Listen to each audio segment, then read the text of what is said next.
Hi guys, it's been a long time. It's been like 7 or 8 months since my last video.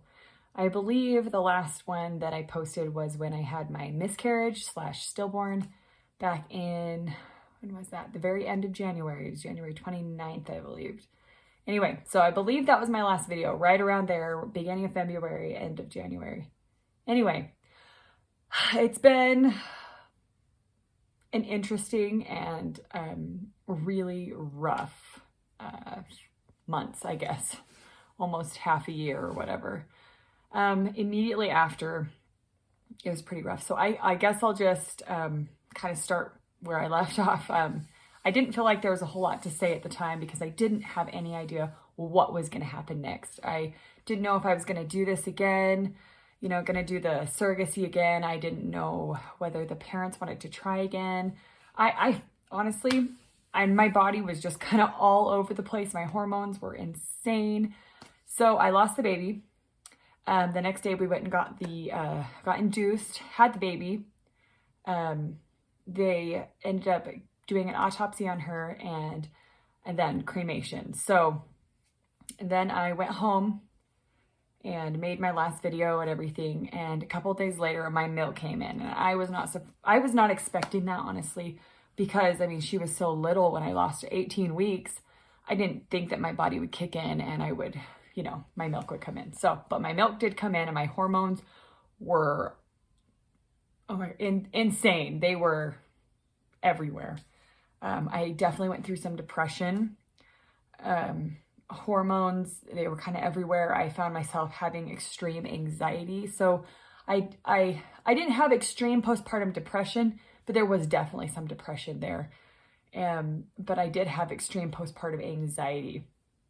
So I found myself like screaming at my kids, and in the middle of screaming, I had these thoughts like, this is not okay. This is not normal. Sarah, you need help. This is just, yeah. But it was immediately after, it was in like the first week or two. So I knew my hormones were everywhere. But I still went and I got help from the psychiatrist that I talked to at the very, very beginning of this entire process. So when I had my psych evaluation to become a surrogate, he told me that if I ever need to talk to him again, just let him know. And so I reached out and I talked to him, and it was exactly what I needed. It was perfect. He helped me work through a lot of the guilt that I was feeling, the inadequacies that I was feeling like, even though it doesn't make sense logically, and I know it wasn't my fault that she died, I still had a lot of guilt over it. So I talked to him and it was really good. I worked through a lot of that, but it was still really hard. Like, honestly, it was a growing experience for me to kind of dig deep and okay, why am I doing this?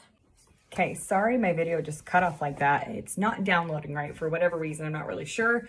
This will be the 5th time that I've tried to remake it and then download it, and it's just not working. So hopefully this time it works. Anyway, what I was saying in the last one was that I had to work through a bunch of stuff, bunch of emotional stuff, and a bunch of hormonal stuff. And finally I did decide that it was something I wanted to do again.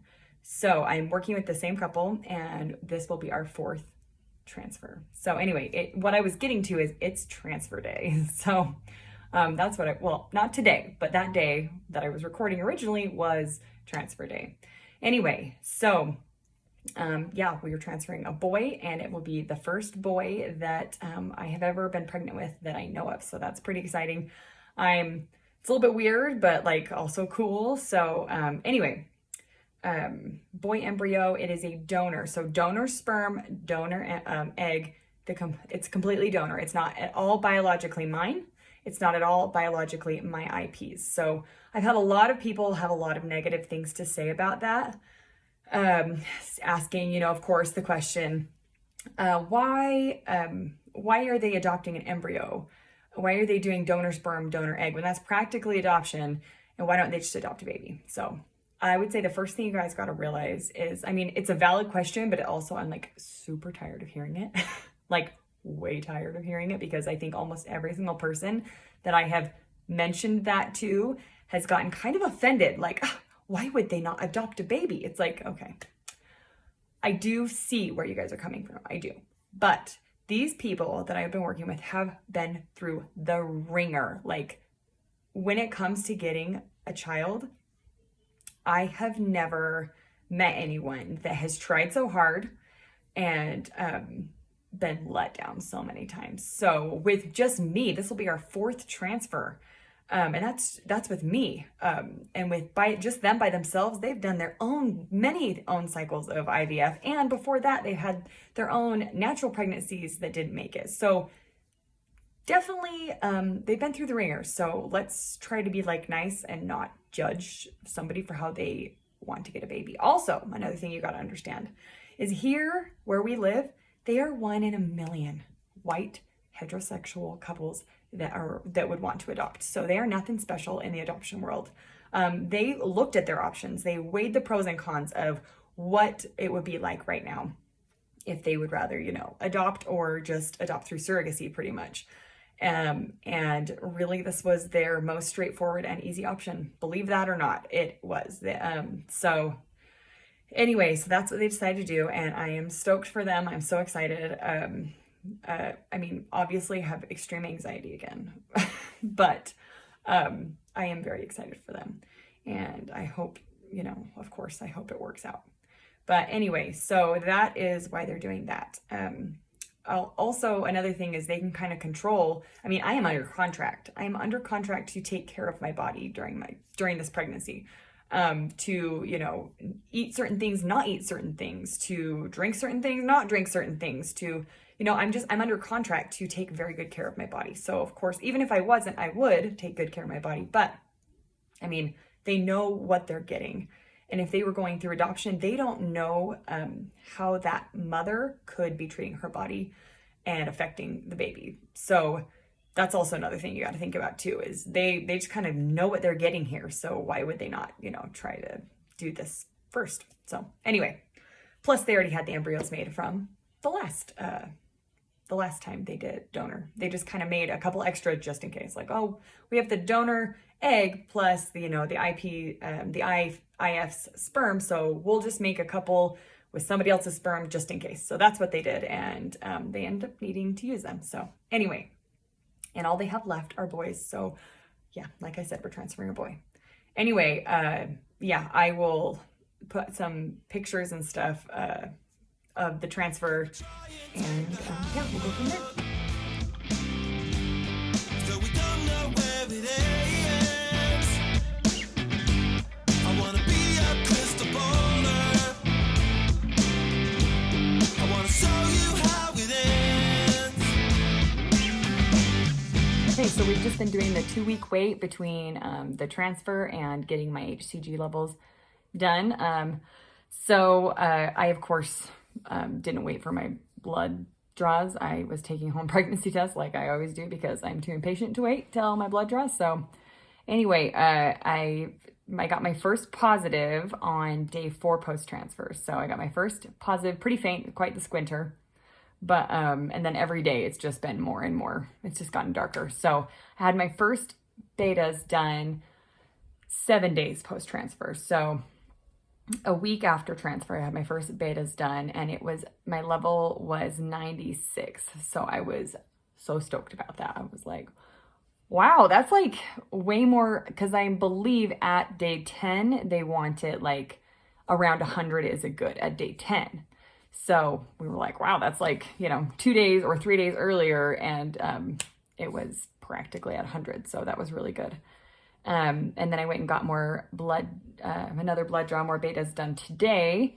And they called me and my level is at 439. So exciting. It's, like more than triple, what they want to see. More than triple? No, I don't know. But it's pretty high. That's definitely high for betas. So like, I will post again the chart of like, so day 10, I think like a good average range is around like 160 something, like between like 130 and 160. That's like a good normal range. A high range is in the 400s. So I'm definitely in the high range of HCG. So I'm super excited about that. I mean, there could, I mean, that could mean multiple things. It could mean I just have a lot of HCG in my body and there's just one baby, or it could mean there's two babies in there.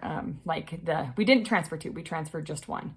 But you know, sometimes they split. So it could be, we could have a splitter and have two babies, or it could just, sometimes that means ectopic pregnancy, which is less likely with IVF, but it could still happen. It could be a molar pregnancy, which again is more unlikely with IVF, but I guess it could still happen.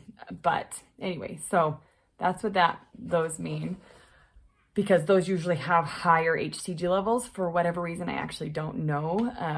I know with the molar pregnancy, it's because it's growing at a faster rate, because it's not like cancer or anything, but it's like a tumor and it grows very quickly. So it could, because there's no baby in it, it's just a molar pregnancy. So I know that that's probably why the HCG gets higher quicker, whatever. I can't, my words aren't coming out very good right now. But anyway, I am really excited because the chances of the negative ones are, you know, pretty low, but I am just stoked that, you know, day 10 post-transfer that we're in like the 400 range, 439. So super happy about that. I mean, I guess it could be twins. My brain kind of can't like comprehend that, kind of like, no, that could it be? No.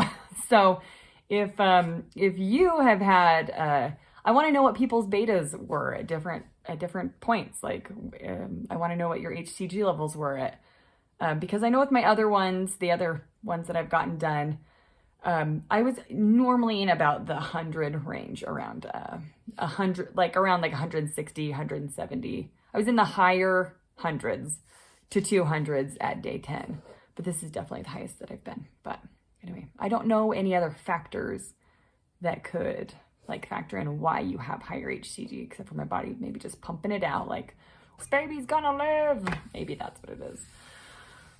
I don't know, but I would like to hear other people's reasons why their HCG, or, you know, if you did have twins or triplets, or if it was just high HCG, or if you had an ectopic pregnancy, or if you had a molar pregnancy. I would be interested to know what people's betas were and what happened. So anyway, we'll keep you updated with what comes next. I have one more blood draw in about 4 days, and then I have, if those numbers are good, then we schedule my 7-week ultrasound, and that should be at the end of the month. So I'll let you guys know, keep you updated.